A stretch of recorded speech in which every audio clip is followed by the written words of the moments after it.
And now something very different from our Jim Gaffigan. A story about his wife, Jeannie. Serious, personal, and loving. Over the past couple of years, I've had the opportunity to do humorous commentaries here on CBS Sunday Morning. They've all been universally adored. Okay, not universally adored. Through these commentaries, I think you've learned something about me. I like food. I have too many children, and I married a woman way out of my league. Today, I'd like to talk about that woman, that special woman who has horrible taste in men. My wife, Jeannie, is a force of nature. She is not only my life partner and the mother of my 5 young children, she is also my co-writer of 7 comedy specials. When I go out to eat, if I order a salad, the waiter's always like, "Aww." 2 New York Times bestsellers, and was even the executive producer of The Jim Gaffigan Show. Who wants some mac and cheese? To summarize, Jeannie does everything. She is the executive producer of our family. And until April of 2017, her life was pretty much perfect. 5 kids. 5 kids. 6, if you include you. Married to a really good-looking guy. And then what happened?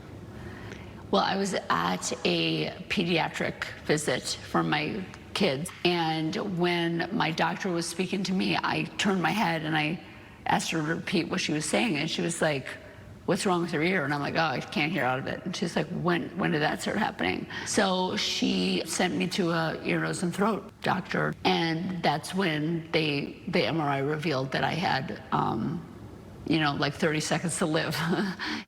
The doctor told us one of those things people pray they never have to hear. Jeannie had a brain tumor. What was your first reaction? Where you were like, game over? No, I mean, I don't think I was like game over. Something just happened where I just was like, okay, let's figure out how to get this out of my head. So the more you think about it and the more you talk about it, the higher are the stakes. And in what felt like moments, Jeannie and I found ourselves here in the office of Dr. Joshua Betterson, head of neurosurgery at Mount Sinai Hospital in New York City. This instantly became clear this was a very high stakes situation for you, because this is what I first saw, which is a huge tumor. There's just no other descriptor, which really was stunning to me because you were functioning at an extraordinary level. And so what causes these brain tumors? It wouldn't be like an annoying husband that would cause these brain tumors. A little bit. That's a part of it, right? Yeah, it's a major part, right. What I'm saying, it's not my fault, right? It's not my fault That would be hard to totally conclude. Okay, so Dr. Betterson doesn't know the origin of the pear-shaped tumor, but thankfully he did know how to get it out. The surgery took 10 hours. It was a success. The tumor was benign. Still, Jeannie wasn't out of the dark yet. First, Jeannie suffered from a life-threatening pneumonia, and because of the tumor's location, some cranial nerves had been compromised, inhibiting her ability to breathe on her own or swallow. She couldn't eat or drink anything for an indefinite period. Every time I would wake up and I would see that machine with the yellow gunk going into my nose, I was like, I can't believe I'm here. It was just like, it was really difficult for me. But if I could just, when I would tap into my faith, I would see the big picture. That I knew that there was a reason for this to happen to me. But when I wasn't in touch with my faith, it was like too much for me to bear. After weeks in the intensive care unit, Jeannie finally came home, still unable to eat or drink. The kids and I attempted to make the harsh reality of Jeannie's feeding tube bearable. America's favorite feeding tube show, which is tube-tacular.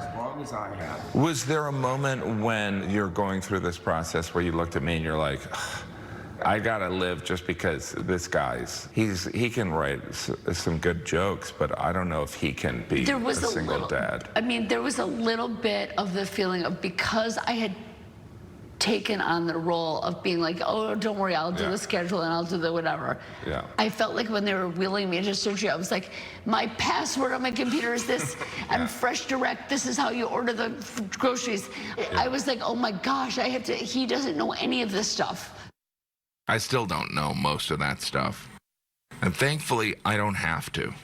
How would you sum up your experience in 2 sentences? One word. Use one word. No, how would you summarize what you went through? Mom interrupted. Mom interrupted. No, I would summarize it by saying that sometimes you need like a big reminder to realize how grateful you are to be alive and for your life. And it just, for me, it happened to be a massive pear-sized brain tumor on my cranial nerves. So what does a mother of 5 young children who's survived a pear-shaped brain tumor do when she finally gets back on her feet and finally can actually eat? Well, my Jeannie wrote a book about that experience, When Life Gives You Pears. She also started a youth group organization that combines youth groups throughout the city. Frankly, it seems like she's kind of showing off now. Occasionally, I'll get a text from Jeannie that'll simply say, I love you. It's nice to receive it, but I'm also reminded of how grateful I am that she's still here and that my children still have a mother and that our family still has an executive producer. Because if you've watched the show, you could tell I'd be a horrible single father.